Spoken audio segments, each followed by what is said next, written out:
welcome! Time to talk about modal verbs, but in this case about the negative options. So here we have this interesting chart. Well, for negative options, of course, we use a subject, as in affirmative sentences.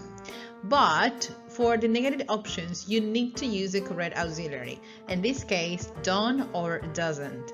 After that, we use the modal, have to, and a complement. So come on, let's see the first part. And it is affirmative sentences. Subject.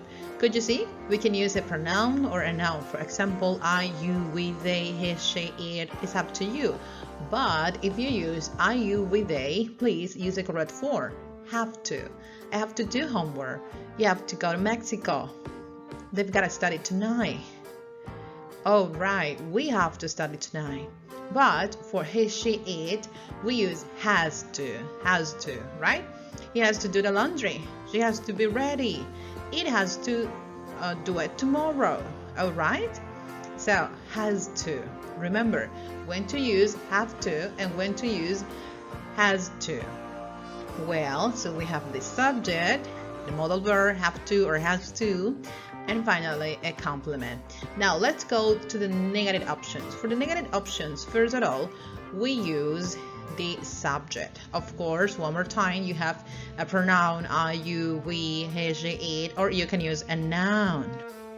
And then, well, we need the auxiliary for the negative option. In this case, this is present simple. So you have done or doesn't. For example, I don't, you don't, we don't, they don't. And for he, she, it, we have doesn't. He doesn't, she doesn't, it doesn't, my mom doesn't, Carolina doesn't, Jimmy doesn't, right? The negative option for these pronouns, he, she, it, or for a singular noun. Well, then we need the modal verb, have to.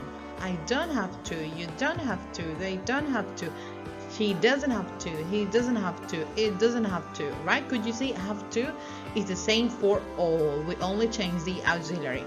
And after that, please use a complement. So come on, let's see the whole sentence here. I don't have to make the bed. You don't have to do the project. He doesn't have to go to Canada. She doesn't have to go to a party. It doesn't have to do well, right? So please, in a complement, use a verb in base form and the rest of the sentence. So when you say I have to, and then what is your obligation? I have to do homework. You have to go to Mexico. She has to study tonight.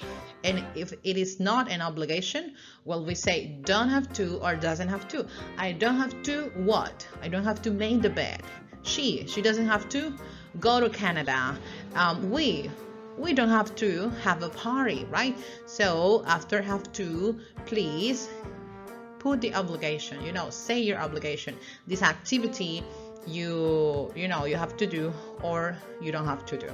Well, so that's it. One more time, subject, auxiliary for the negative options, have to, and a complement. So come on, now follow this amazing generator and make your own examples. There you go. Talk about your obligations or not.